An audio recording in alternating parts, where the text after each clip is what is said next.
I love plastic. You see, I'm real big into buying games, and if the shelf behind me didn't give it away, maybe the fact that I'm a white guy with brown hair and glasses would eventually. Video games are such an interesting medium. Like, the history of it all always fascinated me. Like, how did we go from the video game crash in 1983 to being one of the most successful industries out there? That's kind of why I like collecting games. I get to peer back into the past and see what made games great and what made games absolutely awful. But as time goes on, these old games become harder and harder to play. Many games require some random controller that no one owns, others are made for consoles that aren't supported anymore via backwards compatibility, and some of these consoles and cartridges just rot away. And these games are possibly lost to time forever. I can't let that happen to Cabela's. But there's a problem. When you buy games like this for this one purpose, you run into an issue. The video game backlog. Games that are owned but aren't played immediately. Sure, Paper Mario's on my list of games that I am going to play eventually. There's just all these other games in front of it. The trickiest part with dealing with a backlog is deciding what to go through first. How long will a game take? What kind of game is it? Is Mario in it? But I think instead of debating between some of the more recent titles, I'm going to roll the clock back a bit to the NES.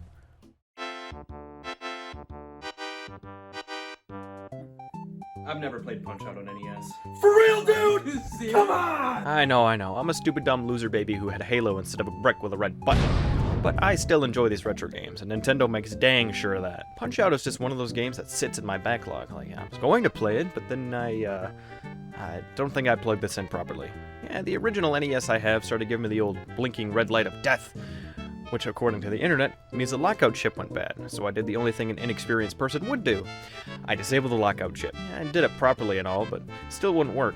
It's just a maroon colored screen. I had to go do something completely unheard of. I went to go shop in the aftermarket.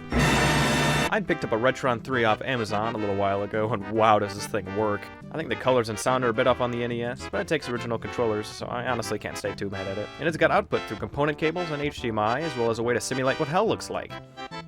Yeah, but who is Punch-Out? Oh, lucky for you, I come prepared for these types of questions. Why do you have that? I never leave the house without it. That's kind of inappropriate to bring to an Alcohol's Anonymous meeting. Anyways, Punch-Out originated in the arcades in 1983 with a Nintendo-made cabinet titled Punch-Out. In the game, you take the form of a wireframe boxer, here to take the championship title for whoever happens to hold it at the time. Shigeru Miyamoto designed all the boxers in the championship, basing their designs off different cultures from around the world. Punch-Out was followed up by Super Punch-Out in 1984, both received great reviews from audiences. But what if I wanted the Punch-Out experience on my own picture box? Well, in 1987, Nintendo was there to deliver with Mike Tyson's Punch-Out! Mike Tyson on the cover of an NES game was a surprise, but a welcome one. Nintendo's founder and former president, Minoru Arakawa, attended one of Mike Tyson's boxing matches, and where there was one glance, and then boom! NES game. In later re-released versions, Tyson was cut completely and replaced with Mr. Dream. And speaking of characters, this game has loads! The wireframe boxer from the arcades was replaced by an underdog named Little Mac. With the help of his coach Doc Lewis, he's on a mission to win the championship title for Mike Tyson. But he's not just going to hand the title over. No. Instead, you've got to fight all this. Shigeru Miyamoto returned to Punch-Out and designed a few characters to fill the circuits. Von Kaiser, Piston Honda, Don Flamenco, King Hippo, and effin' Mario! Each fighter's unique, having their own fighting strategy, like Flamenco will taunt you before punching, and King Hippo requires some clever timing to hit it all.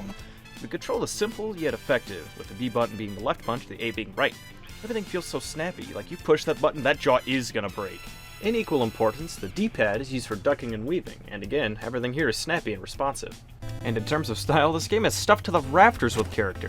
Every fighter stands out from one another, the crowd moves as you box, and the cutscenes are fully animated. Paired with this is some of the most iconic retro music ever composed, with fighters having their own themes and a constant song during matches.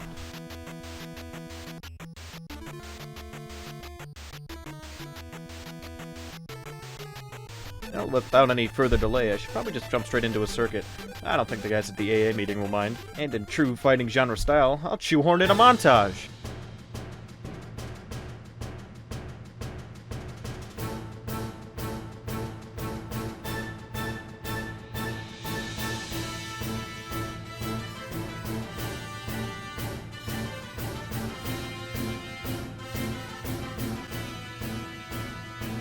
Marriage hasn't been going that well. Yeah! First of all, it started by me falling down the stairs. Knockout!